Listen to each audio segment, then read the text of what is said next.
madalas niyang sinasabi sa mga tao. Sapagkat kung tayo daw ay nagpapatawad, patatawarin din niya tayo. Pero kapag hindi tayo nagpatawad, hindi rin niya tayo patatawarin. Sabi po ng ilang psychologist, yung anger daw is just a secondary emotion. Ang ibig sabihin nun, kapag tayo nasaktan, yun yung una nating nararamdaman. Tayo ay nasaktan. Tayo ay na-hurt. There is pain. Yung anger daw is just a secondary emotion to cover that pain, to cope up with that hurt. So parang defense mechanism. Now, humingi man ng tawad sa atin o hindi, yung taong nag-aasala sa atin, either way, para makakope up lang tayo sa pain at sa hurt, we choose to stay angry. At yun po ang mali. Yun ang mali. Kasi kapag nagkakaganon, mas nananatili yung pain, mas nananatili yung hurt, at ang resulta, anger. Doon na nagiging mali. Walang masama sa magalit eh.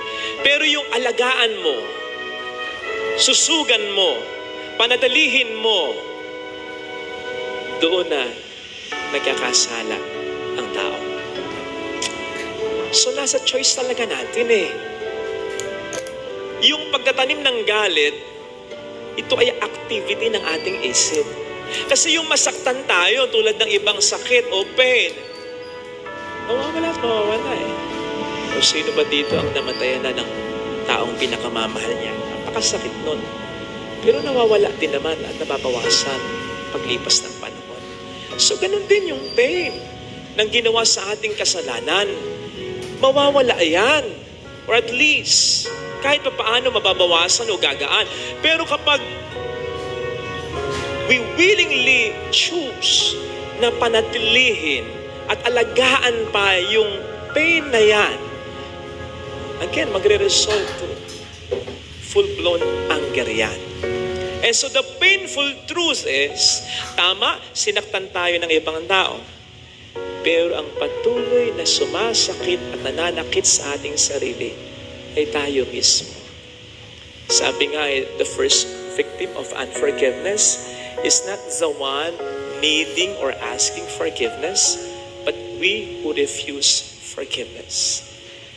Kaya po kapag sinasabi ng Panginoon na tayo magpatawad, wag po nating iisipin that He is being inconsiderate on His part.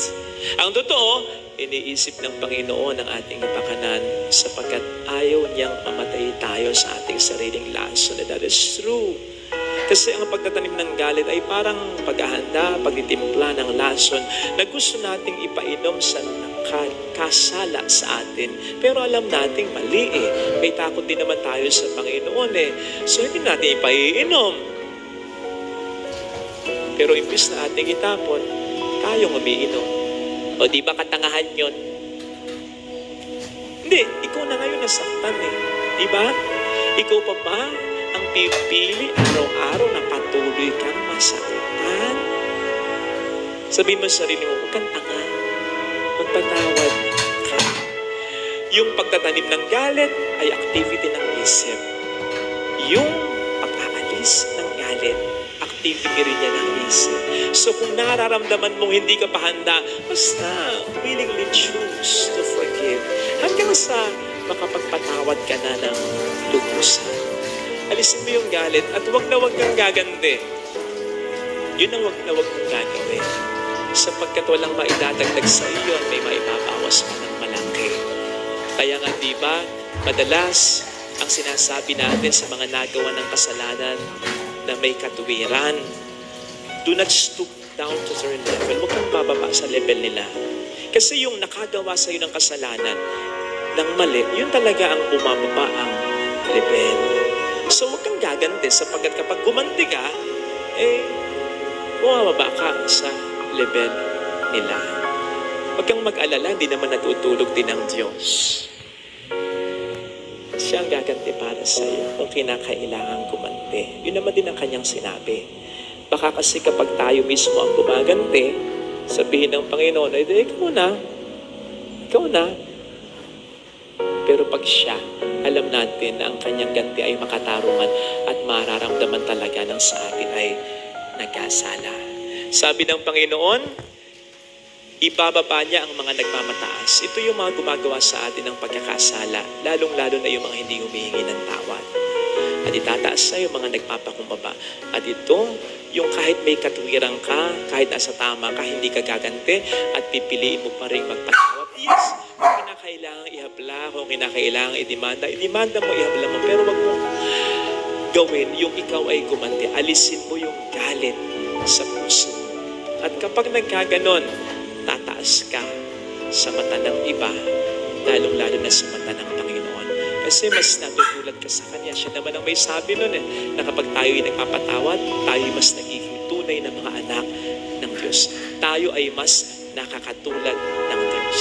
At kapag tayo nga po ay nagpapatawad, hindi lamang sa inaalis natin ang galit sa puso natin na siyang pwedeng mas magpahirap pa sa atin, kundi mas mararamdaman natin at mas nagkakaroon tayo ng karapatan na tumawag sa Diyos bilang